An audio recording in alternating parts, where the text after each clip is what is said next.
জাকাত সম্পর্কে আমরা তার গুরুত্ব, তাৎপর্য, প্রয়োজনীয়তা, জাকাত অনাদায়ের ভয়াবহতা, জাকাত বের করার হিসাব, সার্বিক বিষয়গুলো আজকের খুতবায় সংক্ষিপ্তভাবে তুলে ধরার চেষ্টা করব ইনশাআল্লাহ। ওমা তৌফিকি ইল্লা বিল্লাহিল আলিয়্যিল আযীম। জাকাত শব্দের শাব্দিক অর্থ হচ্ছে বৃদ্ধি পাওয়া। আল্লাহ সুবহানাহু তাআলা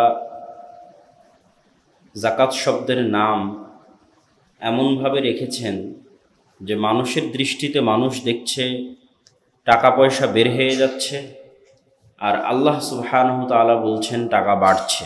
নামটাই রাখা আছে বৃদ্ধি, তথা যা বাস্তবে ঘটছে তার সম্পূর্ণ বিপরীত নামকরণ করা আছে। বাস্তবে তো ঘটছে টাকা বের হয়ে যাচ্ছে এবং টাকা কমে যাচ্ছে, আর আল্লাহ সুবহানাহু তাআলা সেটির নামকরণ করেছেন বিপরীত দিয়ে, যে জাকাত মানে বৃদ্ধি তথা বাড়ছে। এবং আল্লাহ সুবহানাহু তাআলা পবিত্র কোরআনে এটি স্পষ্ট ঘোষণাও দিয়েছেন, ওয়া ইয়ামহাকুল্লাহুর রিবা ওয়া ইউরবিস সাদাকাত। আল্লাহ সুবহানাহু তাআলা সুদকে কমান আর সাদাকাকে বাড়ান। তো সুদে মানুষ বাহ্যিকভাবে দেখতে পায় বাড়ছে, আল্লাহ বলছেন আমি কমাই। সাদাকায় মানুষ বাহ্যিকভাবে দেখতে পাচ্ছে কমছে, আল্লাহ বলছেন আমি বাড়াই। তথা মানুষের অর্থনৈতিক উত্থান পতনের বিষয়টি বাহ্যিক অর্থে মানুষ যা দেখে বাস্তবে সেটিই হচ্ছে, এটি কখনোই নয়। যা এই জাকাতের নামকরণ এবং এই আয়াত থেকে আমাদের নিকটে স্পষ্ট। যেখানে বাহ্যিক অর্থে আমরা দেখছি সুদে টাকা বাড়ছে, সেখানে আল্লাহ বলছেন আমি কমাই। যেখানে বাহ্যিক অর্থে আমরা দেখছি দান সাদকা জাকাতে টাকা কমে, সেখানে আল্লাহ বলছেন আমি বাড়াই। এবং নামকরণও করা হয়েছে সেভাবে। এই নামের দ্বিতীয় আরেকটি অর্থ হচ্ছে বিশুদ্ধকরণ, পবিত্রকরণ। জাকাত শব্দের দ্বিতীয় আরেকটা শাব্দিক অর্থ হচ্ছে বিশুদ্ধ বা পবিত্র করা। আল্লাহ সুবহানাহু তাআলা পবিত্র কোরআন মাজিদে বলেন, খুয মিন আমওয়ালিহিম সাদাকাতান, আপনি ধনীদের সম্পদ থেকে সাদাকা বের করেন। কেন? তুতাহহিরুহুম ওয়া তুযাক্কিহিম বিহা, আপনি ধনীদের সম্পদ থেকে জাকাত বের করার মাধ্যমে তাদের সম্পদকে পবিত্র করবেন। তুতাহহির, অপবিত্র থেকে পবিত্র করবেন। ওয়া তুযাক্কি, অশুদ্ধ থেকে ভেজাল থেকে বিশুদ্ধ করবেন। তথা দ্বিতীয় আরেকটি অর্থ পবিত্র কোরআনের আয়াত থেকে স্পষ্ট হলো যে জাকাত অনাদায়কৃত সম্পদ মূলত অপবিত্র এবং অশুদ্ধ সম্পদ। যতক্ষণ না সেটি থেকে জাকাত আদায় না করা হচ্ছে ততক্ষণ সেটি পবিত্র হচ্ছে না, বিশুদ্ধ হচ্ছে না। আল্লাহ সুবহানাহু তাআলা পবিত্র কোরআন মাজিদে জাকাত আদায়ের আদেশটি সবসময় সালাত আদায়ের আদেশের সাথে সম্পৃক্ত করে রেখেছেন। পবিত্র কোরআনের এমন কোনো আয়াত আমাদের অবগতিতে নাই যেখানে আল্লাহ সুবহানাহু ওয়া তাআলা আকিমুস সালাহ বলেছেন, সালাত আদায় করো বলেছেন, সালাত প্রতিষ্ঠা করো বলেছেন, কিন্তু ওয়াআতুজ যাকাত, যাকাত আদায় করো এ কথা বলেননি, আমাদের অবগতিতে নাই। শুধু তাই নয়, অতীতে যে নবীগণ চলে গেছেন তাদের ক্ষেত্রেও আল্লাহ সুবহানাহু ওয়া তাআলা সালাত এবং যাকাতকে একত্রিত করেছেন।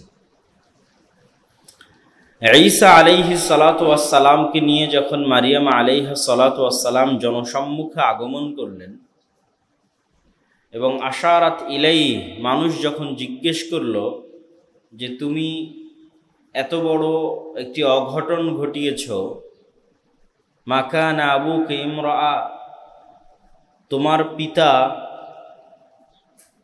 খারাপ মানুষ ছিলেন না, আর তোমার মা বাগিয়া, ব্যভিচারী ছিলেন না, তো তুমি কিভাবে এত বড় একটি অপরাধ সংঘটিত করলে? তো আল্লাহ সুবহানাহু ওয়া তাআলা বলে রেখেছিলেন তুমি কথা বলবে না, হাত দিয়ে ইশারা করবে, আশারাত ইলাইহি।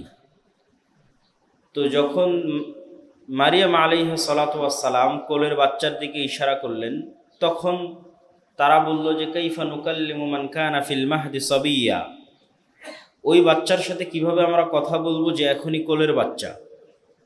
তখন কোল থেকে ঈসা আলাইহিস সালাতু ওয়াস সালাম বলে উঠছেন, ইন্নী আব্দুল্লাহ আতানিয়াল কিতাবা ওয়া জাআলানি নাবিয়্যা, আমি ঈসা আল্লাহর বান্দা, আল্লাহ সুবহানাহু ওয়া তাআলা আমাকে নবী করে পাঠিয়েছেন।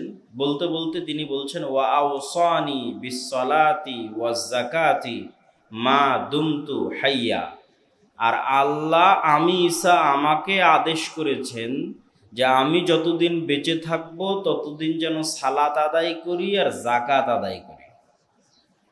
ওয়া আওসানি বিসসালাতি ওয়াজ যাকাতি, ঈসা আলাইহিস সালাতু ওয়াস সালাম বলছেন, তথা অতীতে চলে যাওয়া যত নবী আছে তাদের ক্ষেত্রেও এই দুইটা আদেশ আল্লাহ সুবহানাহু ওয়া তাআলার পক্ষ থেকে কমন, যে সালাত আদায় করতে হবে, সালাত প্রতিষ্ঠা করতে হবে, যাকাত প্রদান করতে হবে। সুতরাং আমাদের মাথা, আমাদের ব্রেন এবং আমাদের মস্তিষ্কে সালাতের যে গুরুত্ব আমাদের ব্রেনে আছে, আপনাকে বুঝতে হবে ইসলামে হুবহু সেই গুরুত্ব যাকাতের।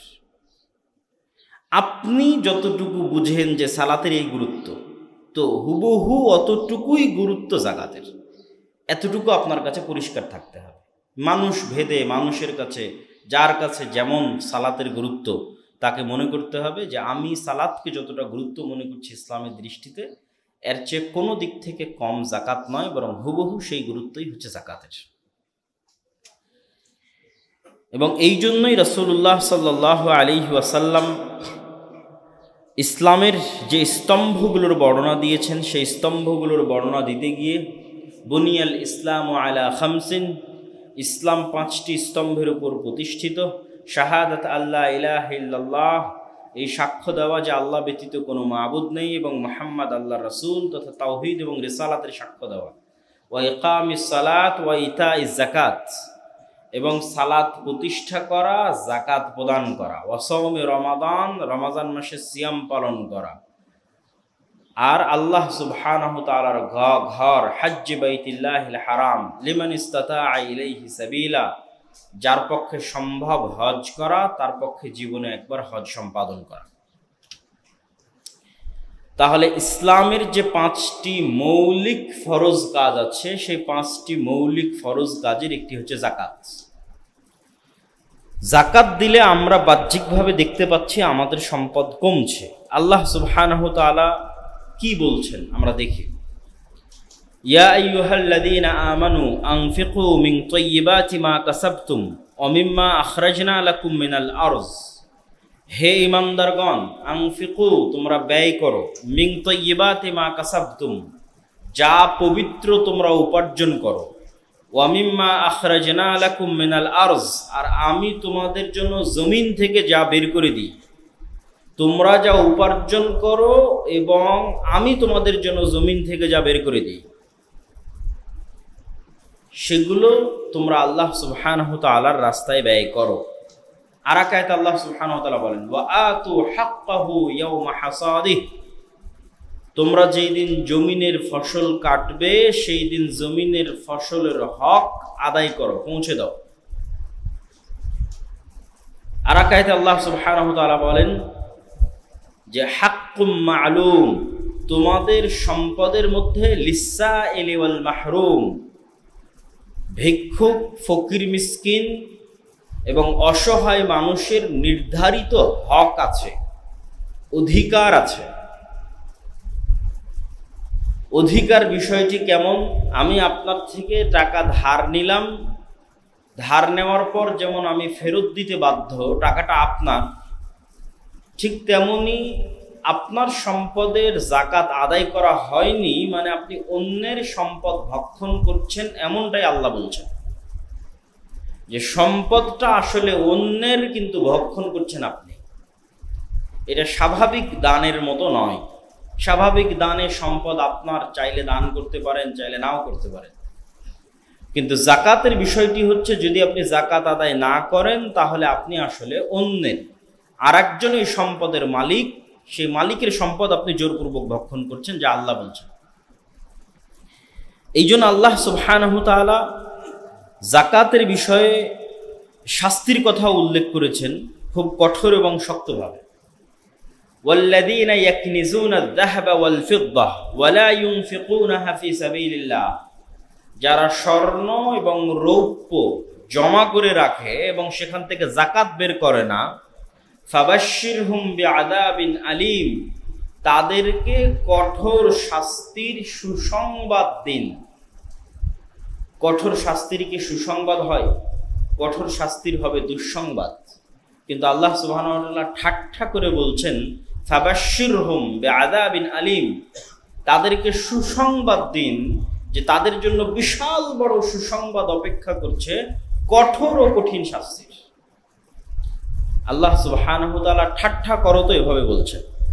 কি সেই সুসংবাদ?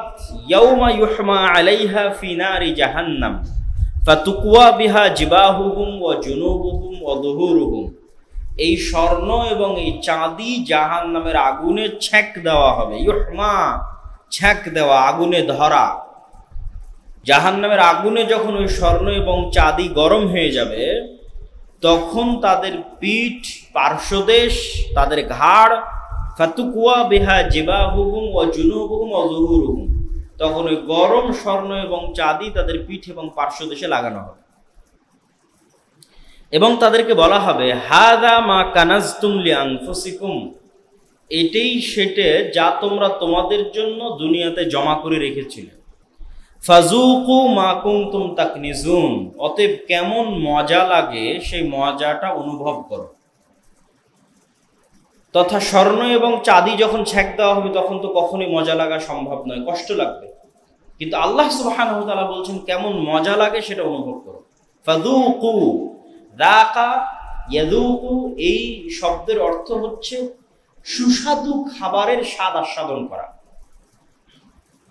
উর্দুতেও বলে যে ইস খানে কা জায়কা বহুত লজিজ থা। জায়কা মানে স্বাদ, খুব সুন্দর স্বাদ।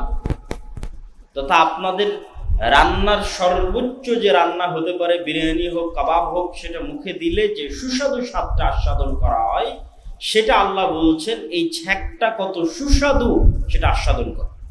তথা এখানেও আল্লাহ সুবহানাহু ওয়া তাআলা ঠাট্টা করে কথা বলছেন যে এই সেই সম্পদ যা তোমরা দুনিয়াতে জমা করে রেখেছিলে, এই সম্পদের মজাটা কেমন, সুস্বাদু স্বাদটা কেমন সেটা আস্বাদন করো। যেহেতু এটা সুসংবাদ, কঠোর ও কঠিন শাস্তির সুসংবাদ, সেহেতু সুসংবাদের স্বাদ তো অবশ্যই মজা হবে। এই জন্য আল্লাহ সুবহানাহু ওয়া তাআলা সুসংবাদও দিচ্ছেন এবং মানুষকে বলতেছেন এটা কেমন মজাদার, কেমন টেস্টি সেটা অনুভব করো। সম্মানিত উপস্থিতি, আল্লাহ সুবহানাহু ওয়া তাআলা পবিত্র কোরআন নারাকায়তে বলেন ওয়ালা ইয়াহসাবান্নাল্লাযীনা ইয়াবখালুনা বিমা আতাহুমুল্লাহু মিন ফাজলিহি হুয়া খায়রুল লাহুম বাল হুয়া শাররুল লাহুম, যারা কৃপণতা করত তাদের সম্পদ তাদের কাছে জমা করে রেখেছে, যাকাত বের করেনি, তারা যেন মনে না করে যে এই সম্পদ তাদের জন্য কল্যাণকর হবে, বরং এই সম্পদ হুয়া শাররুল লাহুম, তাদের জন্য অকল্যাণকর হবে। কিভাবে? সাইতাওয়াকুনা মা বাখিলু বিহি ইয়াউমাল কিয়ামা, এই সম্পদ তাদের গলায় পেঁচিয়ে দেওয়া হবে কিয়ামতের মাঠে, অথবা এই সম্পদ থেকে তাদেরকে ছ্যাঁক দেওয়া হবে কিয়ামতের মাঠে। আর যদি মানুষ যাকাত বা দান বা সাদাকা তাদের সম্পদ থেকে বের করে, তাহলে কি? আল্লাহ সুবহানাহু ওয়া তাআলা বলছেন মাসালুল লাযীনা ইউনফিকুনা আমওয়ালাহুম ফি সাবিলিল্লাহ কামাসালি হাব্বাতিন আমবাতাত সাবআ সানাবিলা ফি কুল্লি সুম্বুলাতিন মিআত হাব্বাহ, কোন মানুষ যখন একটি পয়সা আল্লাহ সুবহানাহু ওয়া তাআলার রাস্তায় দান করে, তখন ওই একটি পয়সা একটি বীজ দানার নেয়। যে বীজ দানা কৃষক রোপণ করে, ধরেন ধানের বীজ কৃষক রোপণ করেছে, ওই ধানের বীজ আস্তে আস্তে গাছ হয়, গাছ হওয়ার পর সেখানে 7-8টা শীষ হয়, ওই 7-8টা শীষের প্রত্যেকটা শীষে 5-10টা করে ধান ধরে, কিন্তু বীজ রোপণ করা হয়েছিল একটা। সেই একটা বীজ থেকে 50টা বা 100টা ধানের দানা বা 500 বা 600 বা 700 ধানের দানা জন্ম নিচ্ছে। তো আল্লাহ সুবহানাহু ওয়া তাআলা বলছেন কেউ যখন একটা টাকা ব্যয় করে, তখন সে যেন পরকালে একটা বীজ রোপণ করলো। আজকে দান করলেন তো আজকে একটা গাছ লাগালেন, এবং আল্লাহ সুবহানাহু ওয়া তাআলা এই গাছটাকে বাড়ানোর দায়িত্ব আল্লাহ নিয়েছেন।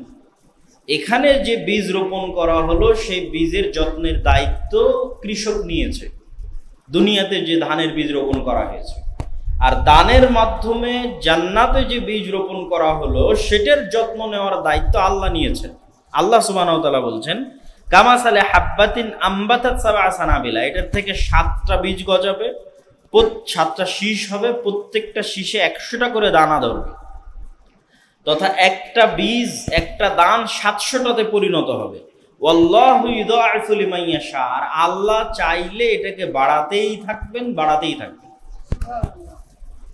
তথা মানুষ যখন আল্লাহ সুবহানাহু তাআলার কাছে দেয়, এটার পরের কথাটা আরেকটা আয়াতের অনুবাদ দিয়েই করি। আরেকটা আয়াত আল্লাহ সুবহানাহু ওয়া তাআলা বলেন, ওয়ামা আনফাকতুম মিন শাইইন ফাহুয়া ইখলিফুহু, যখন তোমরা কোনো কিছু দান করো তখন সেটার দায় দায়িত্ব, দেখাশোনার দেখভালের দায়িত্ব আল্লাহ সুবহানাহু ওয়া তাআলা নেন। এটা হারিয়ে যায় না, তোমাদের জন্য জমা থাকে। ওয়া হুয়া খায়রুর রাযিকিন, আর আল্লাহ হচ্ছে সর্বোত্তম রিজিক দাতা। তথা যখনই মানুষ কোনো কিছু দান করে, যাকাত দেয়, তখন এটা আসলে কখনো হারিয়ে যায় না, নষ্ট হয় না। এটা আল্লাহ সুবহানাহু ওয়া তাআলার দরবারে গিয়ে সেভিংস হিসেবে জমা হয় এবং আল্লাহ সুবহানাহু ওয়া তাআলা সেটা বাড়াতেই থাকেন। ওয়া রাহমাতি ওয়াসিআত কুল্লা শাই ফাসাআকতুবুহা লিল্লাযীনা ইয়াত্তাকুনা ওয়া ইউতুনা যাকাত, আমার রহমত বিশাল প্রশস্ত, যারা আল্লাহ সুবহানাহু ওয়া তাআলার রাস্তায় দান করে তাদের এই দান আল্লাহ সুবহানাহু ওয়া তাআলা সংরক্ষণ করেন এবং নিজের কাছে লিপিবদ্ধ করে রাখেন। সম্মানিত উপস্থিতি, যাকাত অনাদায়ের ক্ষেত্রে কি কি ধরনের শাস্তি হতে পারে তা রাসূলুল্লাহ সাল্লাল্লাহু আলাইহি ওয়াসাল্লামও কিছু হাদিসে আমাদের সামনে তুলে ধরেছেন। আমরা যেমন আয়াতে দেখলাম, ঠিক হাদিসেও রাসূলুল্লাহ সাল্লাল্লাহু আলাইহি ওয়াসাল্লাম তুলে ধরেছেন। তিনি বলেন, মা মিন আহাদিন লা ইউআদ্দি যাকাতা মালিহি ইল্লা মুসিলা লাহু ইয়াউমাল কিয়ামাতি শুজাআন আকরা, যে কোনো ব্যক্তি যে তার সম্পদের যাকাত আদায় করেনি, তার সম্পদকে কিয়ামতের মাঠে বিষাক্ত সাপে রূপান্তর করা হবে।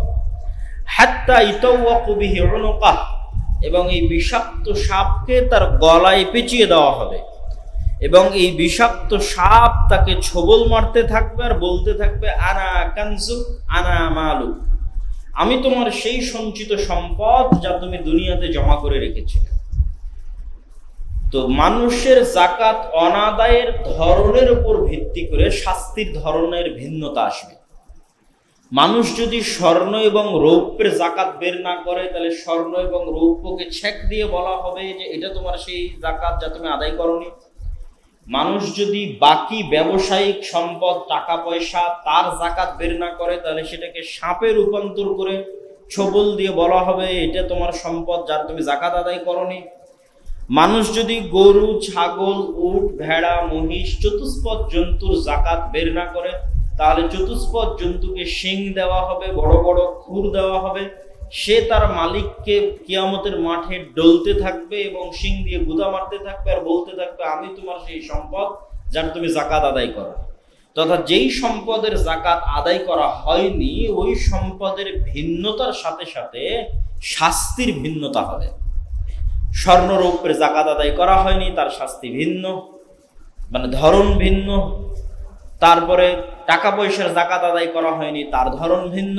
চতুষ্পদ জন্তুর যাকাত আদায় করা হয়নি, তার ধরন ভিন্ন। তবে প্রত্যেকেই বলবে যে আমি তোমার সেই সঞ্চিত সম্পদ যার তুমি যাকাত আদায় করনি, আজকে মজা এবং সুস্বাদু স্বাদ তুমি আস্বাদন করো। যাকাত আদায়ের আরেকটি শাস্তি দুনিয়াতে মানুষ ভোগ করে থাকে, সেটি হচ্ছে রাসূলুল্লাহ সাল্লাল্লাহু আলাইহি ওয়াসাল্লাম বলেন যে মা মানা কওমুন আয-যাকাত ইল্লা ইবতালাহুমুল্লাহ বিস-সিনিন, কোন জাতি যদি যাকাত আদায় বন্ধ করে দেয়, আল্লাহ সুবহানাহু ওয়া তাআলা তাদের জন্য বৃষ্টি বর্ষণ বন্ধ করে দেন। এবং পৃথিবীতে যদি চতুষ্পদ জন্তু না থাকতো তাহলে আর কোনোদিনই বৃষ্টি হতো না। এবং পৃথিবীতে দারিদ্রতা ও দুর্ভিক্ষ দেখা দেয় যাকাত অনাদায়ের কারণে। জাতিগতভাবে যাকাত অনাদায়ের কারণে দুর্ভিক্ষ এবং দারিদ্রতা দেখা দেয়। এটা হচ্ছে যাকাত অনাদায়ের দুনিয়াবী শাস্তি। আর জাকাত অনাদায়ের পরকালীন শাস্তি তো আমরা দেখলাম। আর জাকাত আদায়ের ফজিলত কি? জাকাত আদায়ের ফজিলত, সবচেয়ে বড় ফজিলত হচ্ছে, আবু দারদা রাদিয়াল্লাহু তাআলা আনহু থেকে বর্ণিত, তিনি বলেন, খামসুন মান জাআ বিহিন্না মা ঈমানিন, 5টা জিনিসের যে ব্যক্তি দায়িত্ব নিবে সে জান্নাতে যাবেই। মান হাফাযা আলা সালাওয়াতিল খামস, যে 5 ওয়াক্ত সালাতের দায়িত্ব নিল, রমজান মাসে সিয়াম পালন করলো, এবং যদি সক্ষম হয় তাহলে যাকাত আদায় করলো এবং হজ সম্পাদন করলো, তাহলে তার জন্য জান্নাতের দরজা খোলা। মানুষের জন্য আল্লাহ সুবহানাহু ওয়া তাআলা যত ইবাদত দিয়েছেন তার মধ্যে সবচেয়ে প্রিয় ইবাদত হচ্ছে ফরজ। রাসূলুল্লাহ সাল্লাল্লাহু আলাইহি ওয়াসাল্লাম বলেন, আল্লাহর কাছে সবচেয়ে প্রিয় ইবাদত যেগুলো ফরজ করা হয়েছে, তথা ফরজ সালাতের চাইতে বড় নেকিওয়ালা ইবাদত যেমন নাই, ফরজ ইবাদতের চাইতে ফরজ সালাত, ফরজ যাকাত, ফরজ সিয়াম, ঠিক এগুলো ছাড়ার যে গুনাহ তার চেয়ে বড় গুনাহ নাই। কেননা এগুলো হচ্ছে আল্লাহ সুবহানাহু ওয়া তাআলার আদেশ, আর অন্যগুলো হচ্ছে আল্লাহ সুবহানাহু ওয়া তাআলার অফার।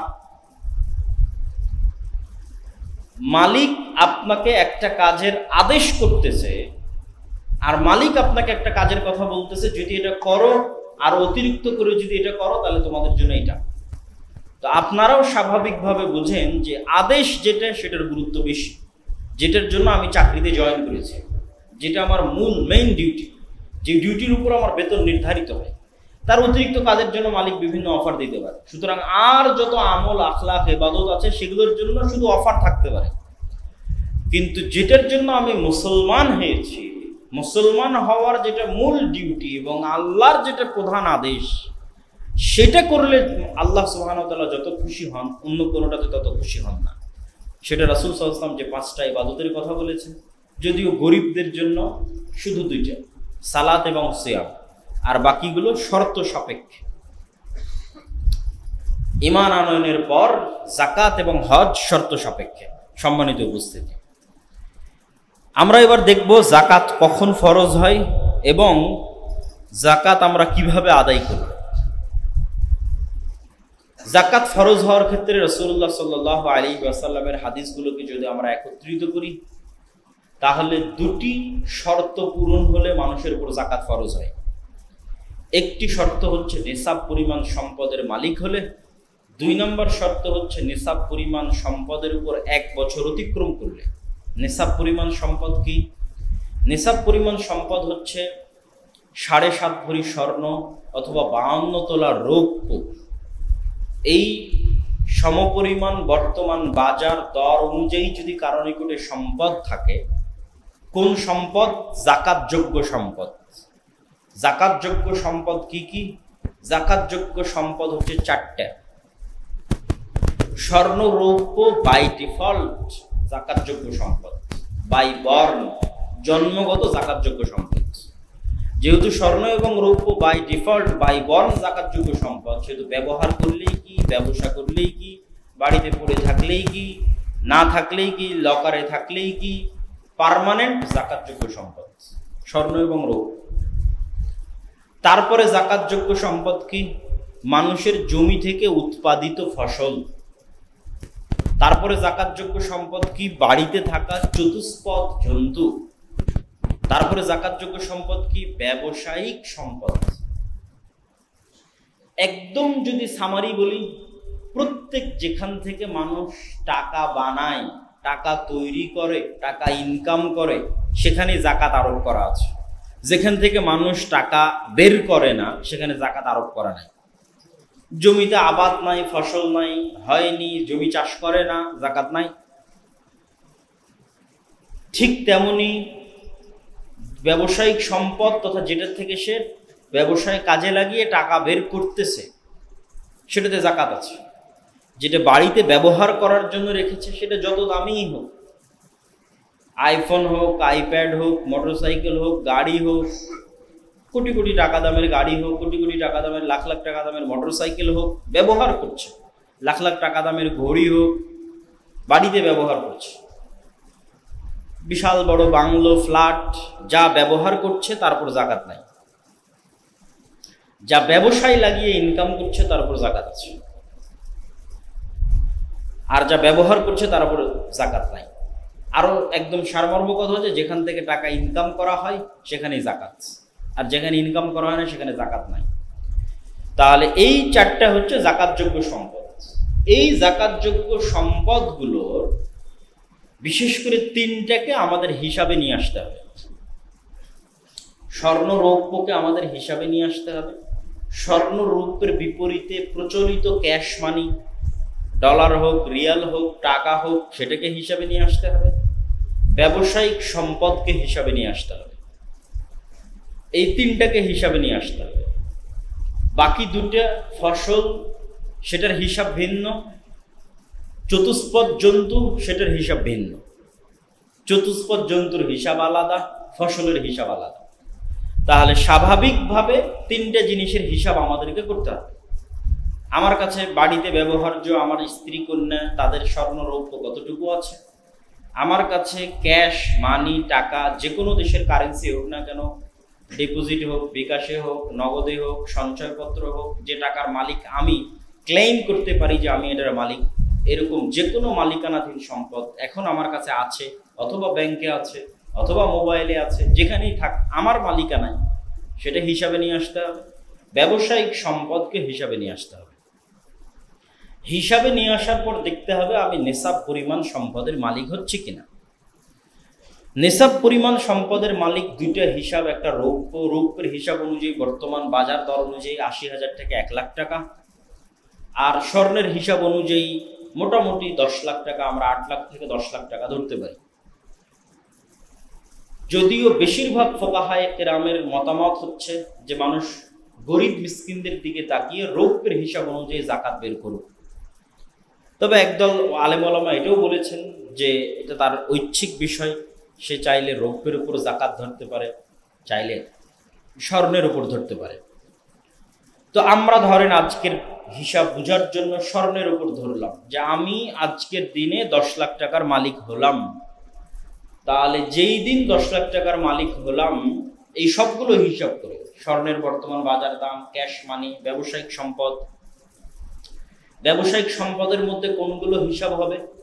ব্যবসায়িক সম্পদের যেগুলো ফিক্সড অ্যাসেট সেগুলোর কখনোই হিসাব হবে না। ব্যবসায়িক সম্পদের যেগুলো কাঁচা মাল বা যেটা বিক্রিযোগ্য পণ্য, যেটা থেকে আসলে টাকা ইনকাম করা হয়, শুধু সেটার হিসাব হবে।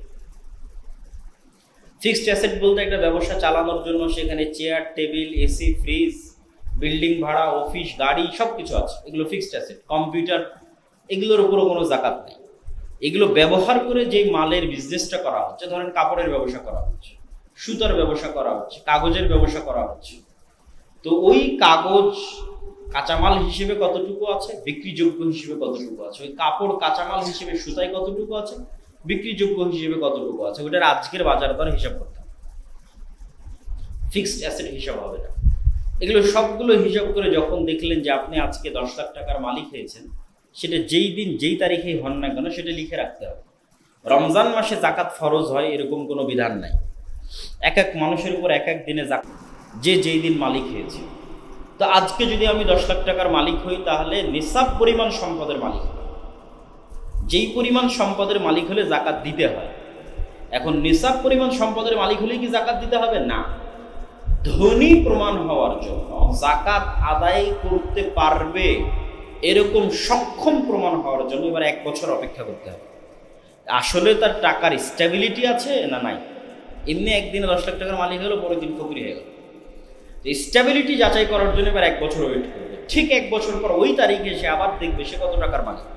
সেম তারিখে, ওই সেম তারিখে যদি দেখে যে সে এখনো নিসাব পরিমাণ সম্পদের মালিক আছে, তাহলে এবার আজকে ওই মুহূর্তে তার উপর যাকাত ফরজ হয়ে গেছে।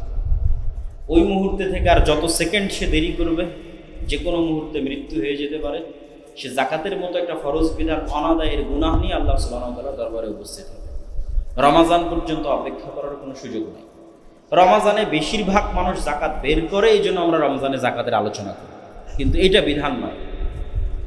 বিধান হচ্ছে সূক্ষ্ম থেকে সূক্ষ্মভাবে যাকাতের বিষয়টিকে হিসাব করতে হবে।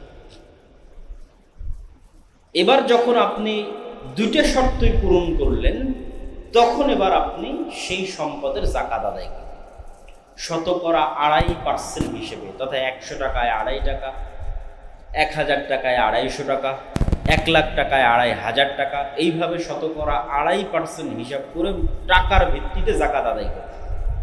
এবং কখনোই জাকাত, যেহেতু জাকাত অন্যের মাল, যেহেতু ওই সম্পদের মালিক আপনি নন, সেহেতু আপনার এটা সিদ্ধান্ত নেওয়ার ইখতিয়ার নাই যে আপনি এই টাকা দিয়ে কাপড় কিনে আরেকজনকে দিবেন, অথবা এই টাকা দিয়ে সেমাই কিনে আরেকজনকে দিবেন। এই সিদ্ধান্ত নেওয়ার ইখতিয়ার তখনই থাকে যখন ওই টাকার মালিক আপনি, যখন আপনি ক্লেইম করছেন যে এই টাকার মালিক আমি, কিন্তু আল্লাহ সুবহানাহু ওয়া তাআলা বলছে এই টাকার মালিক আপনি নন, এই টাকার মালিক হকদার। তাহলে যে হকদার সে স্বাধীনতা রাখে এই টাকা দিয়ে সে সেমাই কিনবে, এই টাকা দিয়ে কাপড় কিনবে, না এই টাকা ডাস্টবিনে ফেলে দেবে, সেটা তার ব্যাপার। সুতরাং যারাই জাকাত আদায় করতে গিয়ে সেই জাকাতের অর্থের ওপর নিজের সিদ্ধান্ত প্রয়োগ করে, সে আসলে এখনো মনে করছে সেই টাকার মালিক। এটা ভুল। আপনি ওই টাকার মালিক নন। টাকাকে টাকার মতো করে যে পাওনাদার যে পায় তার নিকটে বুঝিয়ে দিতে হবে। জাকাতের হিসাবের মধ্যে আরও একটি বিষয় আসে, সেটি হচ্ছে ঋণ। ঋণের বিষয়টি কিভাবে কি করা যাবে? ঋণ দুই ধরনের হতে পারে। এক, আমি একজনকে ঋণ দিয়ে রেখেছি, আর এক আমি ঋণ নিয়ে রেখেছি। আমি ঋণ দিয়ে রেখেছি, পাওয়ার সম্ভাবনা থাকলে আমি হিসাব করি, টাকা তার কাছেই আছে, কিন্তু আমি ওই টাকার জাকাত বের করব যদি আমি বুঝি 90% সম্ভাবনা আছে এই টাকা আমি কোনো না কোনো দিন পাবো। এটা হলো ঋণ দিয়ে রেখেছি।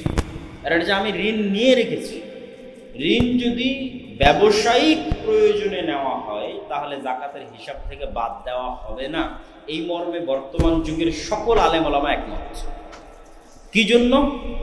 ব্যবসায়িক কাজে যে লোন নেওয়া হয়েছে, এই লোনটা এক প্রকার ইনভেস্ট হিসেবে নেওয়া হয়েছে, এবং সেই টাকা সে ব্যবসায়িক কাজে ইনভেস্ট করেছে, তথা সেখান থেকে সে অর্থ তৈরি করতেছে, অর্থ বানাচ্ছে। আর ব্যবসায়িক কাজে গ্রহণ করার ঋণ যদি জাকাতের হিসাব থেকে বাদ দেওয়া হয়, তাহলে জাকাত আদায়কারী ব্যক্তি বর্তমান পৃথিবীতে খুঁজে পাওয়া কঠিন হয়ে যাবে। এই দুইটা কারণে সকল আলেম ওলামা এই বিষয়ে একমত, যারা ব্যবসায়িক প্রয়োজনে ঋণ নিয়েছে তারা ঋণকে জাকাতের হিসাব থেকে বাদ দিবে না।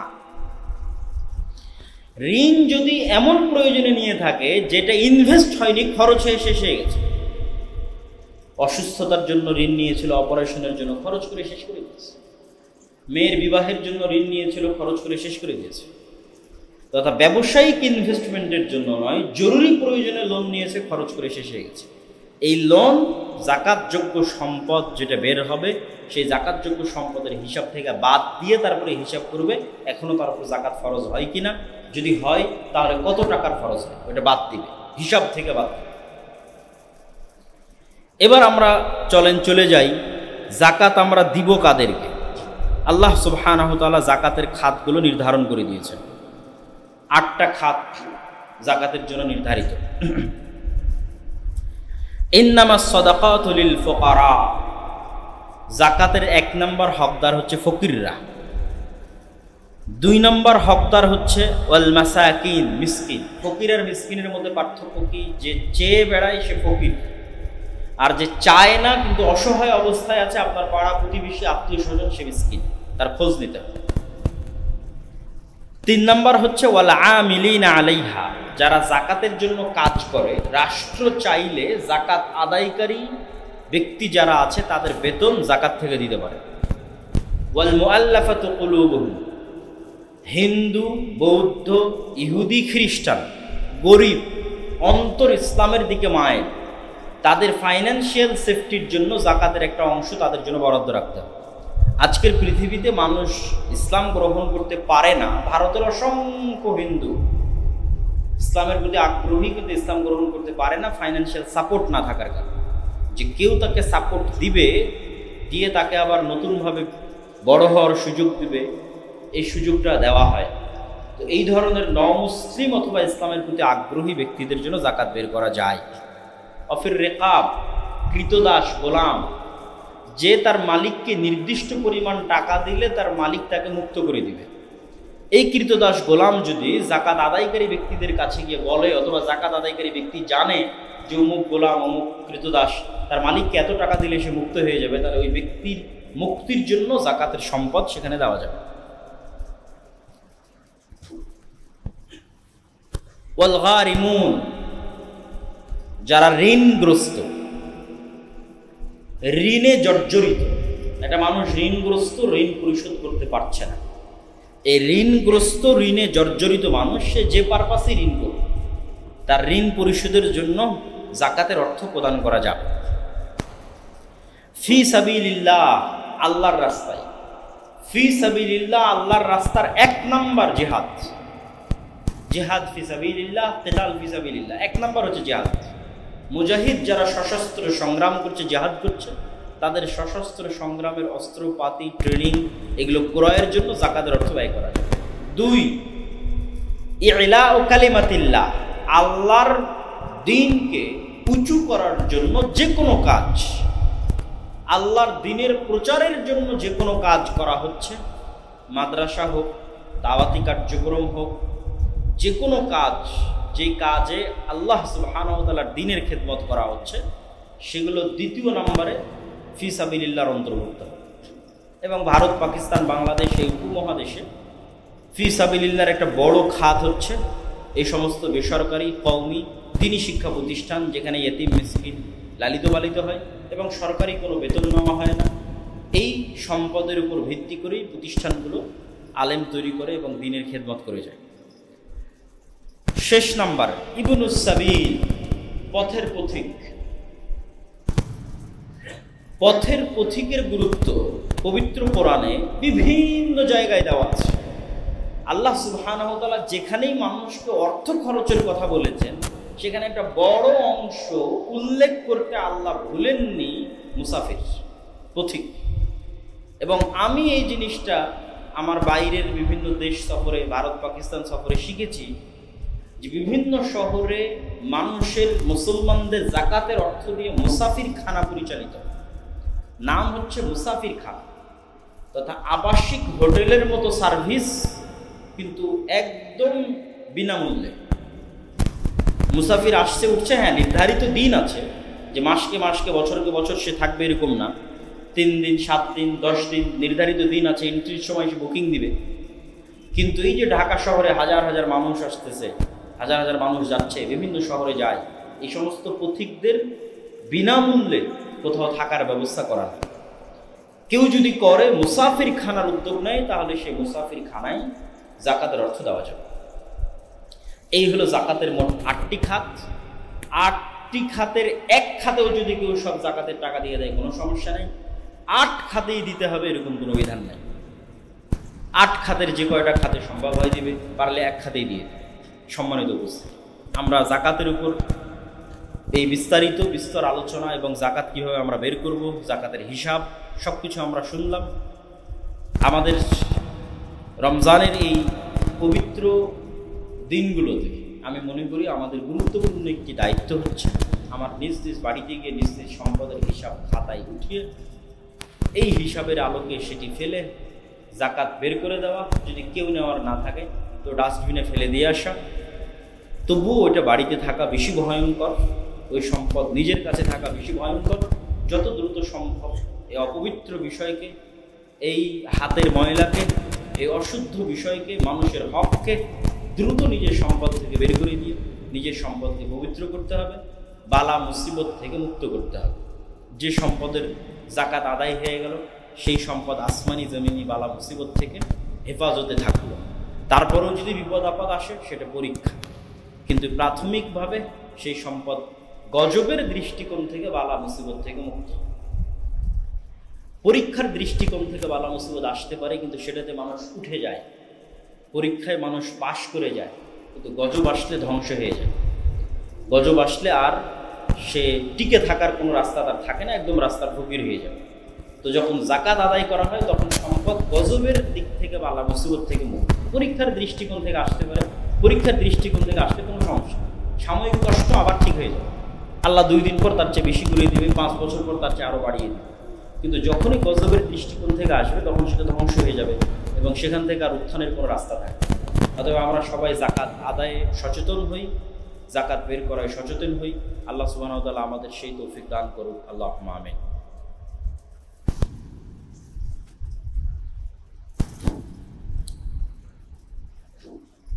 يا أيها الذين آمنوا صلوا عليه وسلموا تسليما اللهم صل على محمد وعلى آل محمد كما صليت على إبراهيم وعلى آل إبراهيم إنك حميد مجيد اللهم بارك على محمد وعلى آل محمد كما باركت على إبراهيم وعلى آل إبراهيم إنك حميد مجيد ربنا ظلمنا أنفسنا وإن لم تغفر لنا وترحمنا لنكونن من الخاسرين ربنا ظلمنا أنفسنا وإن لم تغفر لنا وترحمنا